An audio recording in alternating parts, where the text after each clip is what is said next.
bienvenue à cette série d'apprentissage de la langue allemande, de la langue de Goethe.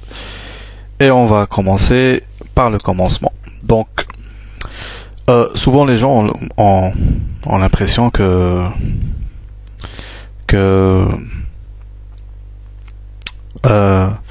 c'est difficile d'apprendre une langue, mais au fait, il n'y a rien de plus facile.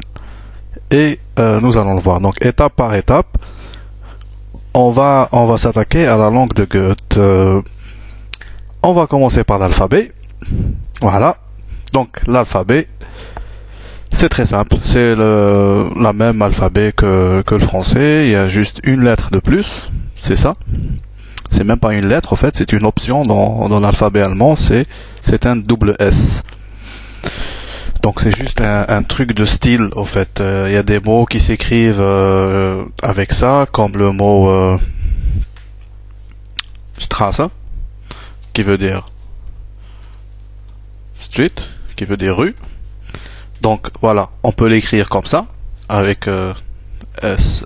Ça s'appelle un SZ. On peut l'écrire comme ça, avec deux S. Donc c'est, voilà. Sinon, l'alphabet, c'est la même. Pardon, c'est la même qu'en français et qu'en anglais et que toutes les langues germano-latines. Voilà. Donc, il y a des changements au niveau de la prononciation des lettres. C'est ce qu'on va voir tout de suite, un peu plus bas. Donc, le A se prononce A, le B se prononce B, le C se prononce C, comme par exemple dans le mot César, ça se prononce César. Donc, César, et non pas César. Mais quand on dit César, tout le monde le comprend, c'est pas grave non plus. Donc, la prononciation, c'est C, de C. D, ça reste D. Le E, c'est un E, ça se prononce E. F, c'est F. G, c'est G. Le H, ça se prononce H, comme have en anglais. Ça n'existe pas, ce son n'existe pas dans la langue française, mais on peut très bien aujourd'hui le produire. Donc, ha, voilà, comme le verbe haben, qui est la même chose que le verbe have, c'est le verbe avoir. Le I se prononce I, le J se prononce J, comme en latin. Le K se prononce K, c'est une lettre assez courante en allemand qui n'est pas en français. Le L se prononce L, le M se prononce M, le N se prononce N, le O se prononce O, le P se prononce P, le Q se prononce Q. Enfin, ça évite les confusions parfois. Le R se prononce R, le S se prononce S. Voilà le double S qui revient, ça se prononce S, Z. Voilà. Le T se prononce T, le U se prononce OU. Quand il est tout seul, on verra que s'il a 2 points, il se prononce U. Donc le U se prononce OU. Le V en allemand se prononce F. Donc ici, ça se prononce V. C'est un V. Par exemple, la marque de voiture Volkswagen, ça se prononce Volkswagen. Donc Volks, qui veut dire peuple, d'où est tiré le mot folklorique, c'est-à-dire peuple populaire, au fait. Le mot folklorique vient du mot folk, qui veut dire peuple en allemand, Volk. Et donc, la marque VW, la Volkswagen, qu'on connaît tous, ça se prononce Volkswagen. Donc, le V se prononce F en allemand. Comme il se prononce un peu B, au fait, en espagnol. Bon. Donc, le V, ça se prononce V. Le W, c'est V. Le X, c'est X. Le Y, comme le J, ils ont gardé leur côté latin, donc Y. Le Z, c'est Z. Z. Comme le mot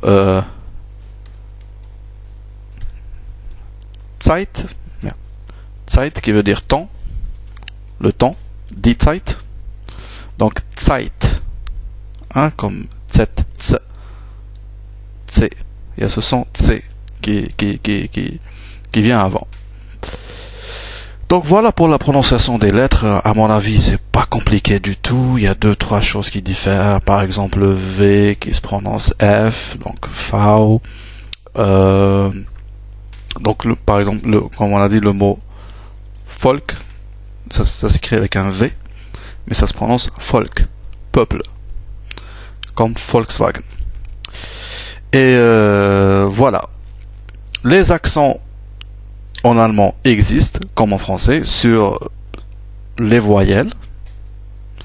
Et voilà les trois voyelles qui existent en allemand accentuées. Donc le A tout seul sans les deux points, on a vu que c'était un A, mais avec les deux points, ça se prononce E, comme eng, quelque chose de serré. Voilà. Le O, il se prononce O, avec les deux points, ça se prononce E, comme le E français, comme dans le mot Öl, qui veut dire huile, ou comme ça on voit l'origine germanique avec oil, donc Öl, voilà, c'est Öl. Et le U, comme on a vu ici, ça se prononce OU, tout seul, mais avec les deux points, ça se prononce U. Avec les deux points. U comme le U français normal, comme über. Le mot über qui veut dire over en anglais ou à propos en français. Donc voilà les voyelles accentuées en allemand. Il y en a 3. Voilà. Elles sont très utilisées dans la langue courante. Qu'est-ce qu'on a aussi? On a les diphtongues, bien sûr, les diphtongues. Diphtongues,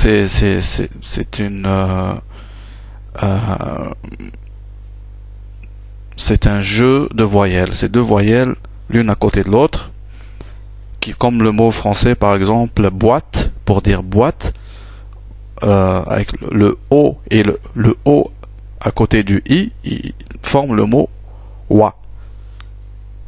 Donc on n'écrit pas boîte, B-O-A-T-E, comme on l'entendrait, mais O-I.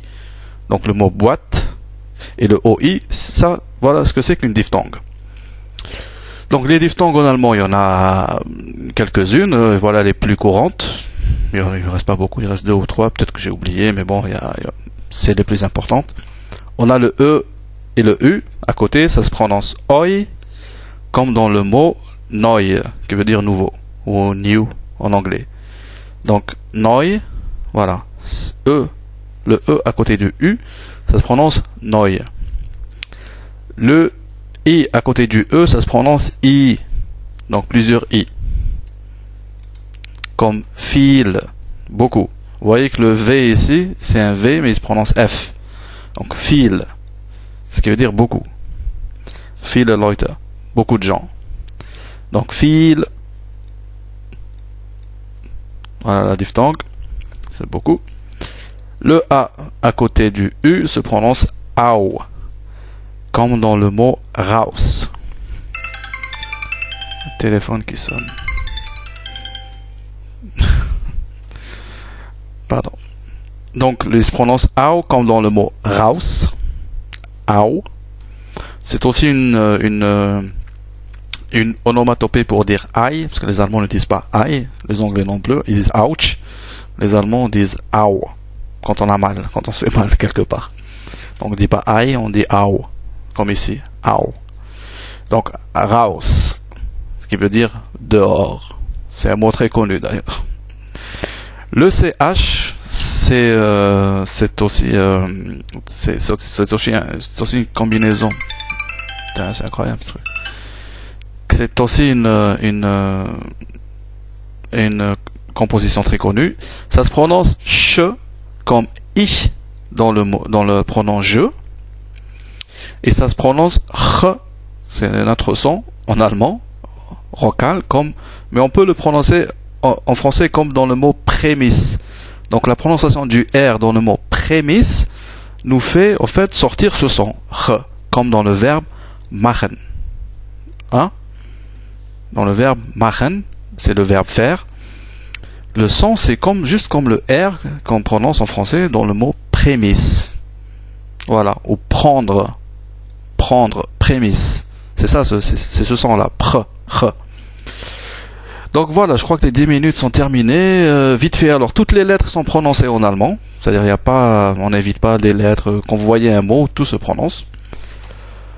tous les mots propres et les noms propres en fait, et les noms sont en majuscules, donc Haus, Wagen, Mann, Frau, tout est en majuscule en allemand, les noms propres et les mots aussi. Le E final est prononcé comme dans le vieux français en fait, donc on ne dirait pas ici final, mais on dirait finale. Le E final on le prononce finale. Voilà. Et il n'y a pas grand chose, hein. C'est fastoche finalement. Donc à la prochaine vidéo et à bientôt.